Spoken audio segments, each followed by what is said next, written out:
Let's start with a brief summary. This article, written by Paul Graham in 2020, celebrates the public offering of Airbnb and explains what makes Airbnb special with the aim of supporting future entrepreneurs. Graham emphasizes how serious and energetic the founders of Airbnb are, stating that this attitude is the main factor that led Airbnb to success. He also points out that Airbnb's persistence, even in particularly difficult times, indicates that they are not doing this business just for money, but also to be part of the future they saw in their initial hosting experiences. Airbnb's participation in the Y Combinator program and its subsequent growth leads Graham to describe them as a runway startup. Before we dive in, I want to share a quick note about how this podcast is created.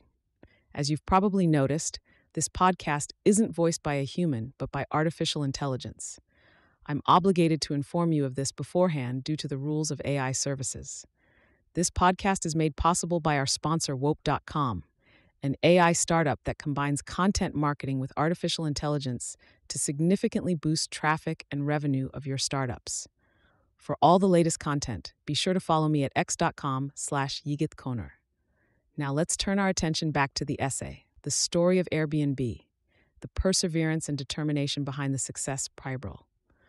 Original title, The Airbnb's date, December 2020. To celebrate Airbnb's IPO and to help future founders, I thought it might be useful to explain what was special about Airbnb. What was special about the Airbnbs was how earnest they were. They did nothing halfway, and we could sense this even in the interview. Sometimes after we interviewed a startup, we'd be uncertain what to do and have to talk it over. Other times we'd just look at one another and smile. The Airbnb's interview was that kind. We didn't even like the idea that much, nor did users at that stage. They had no growth. But the founders seemed so full of energy that it was impossible not to like them. That first impression was not misleading.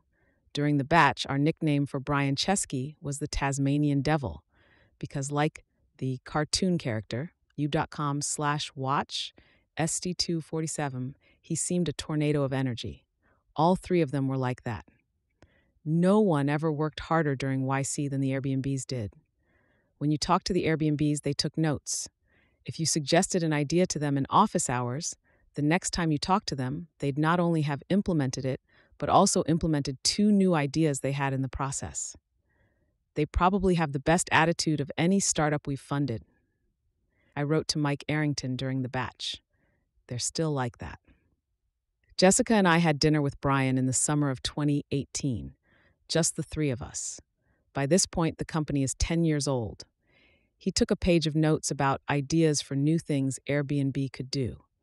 What we didn't realize when we first met Brian and Joe and Nate was that Airbnb was on its last legs. After working on the company for a year and getting no growth, they'd agreed to give it one last shot. They'd try this Y Combinator thing, and if the company still didn't take off, they'd give up. Any normal person would have given up already. They'd been funding the company with credit cards. They had a binder full of credit cards they'd maxed out. Investors didn't think much of the idea. One investor they met in a cafe walked out in the middle of meeting with them.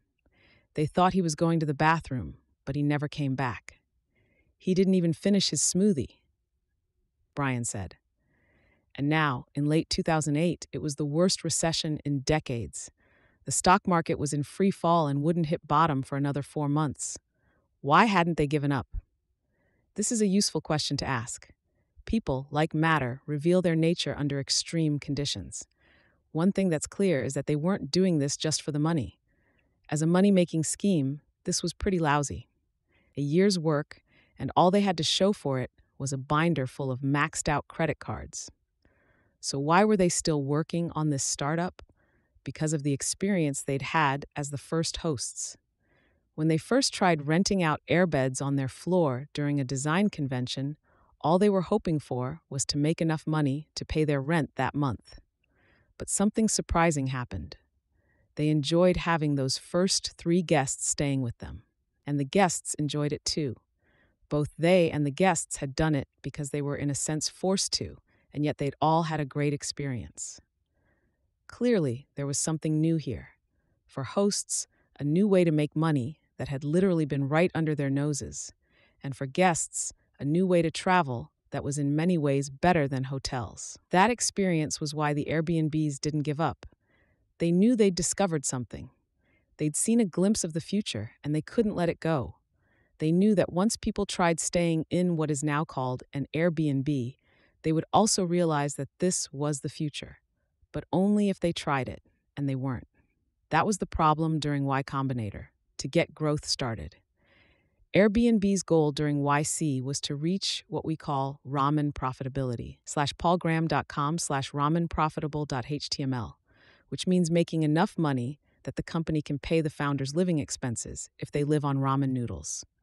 Ramen profitability is not obviously the end goal of any startup, but it's the most important threshold on the way, because this is the point where you're airborne. This is the point where you no longer need investors' permission to continue existing. For the Airbnbs, ramen profitability was $4,000 a month, $3,500 for rent, and $500 for food. They taped this goal to the mirror in the bathroom of their apartment. The way to get growth started in something like Airbnb is to focus on the hottest subset of the market. If you can get growth started there, it will spread to the rest. When I asked the Airbnbs where there was most demand, they knew from searches. New York City. So they focused on New York. They went there in person, paulgraham.com/ds.ht, to visit their hosts and help them make their listings more attractive. A big part of that was better pictures.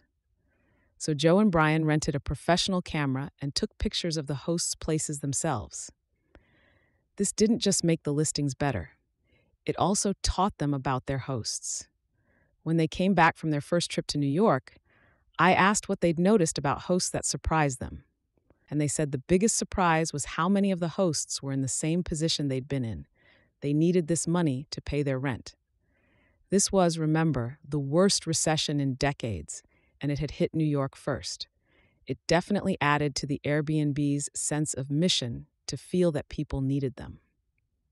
In late January 2009, about 3 weeks into Y Combinator, their efforts started to show results and their numbers crept upward. But it was hard to say for sure whether it was growth or just random fluctuation. By February, it was clear that it was real growth. They made $460 in fees in the first week of February, $897 in the second, and fun $428 in the third. That was it. They were airborne. Brian sent me an email on February 22nd announcing that they were ramen profitable and giving the last 3 weeks' numbers. I assume you know what you've now set yourself up for next week, I responded. Brian's reply was 7 words: we are not going to slow down.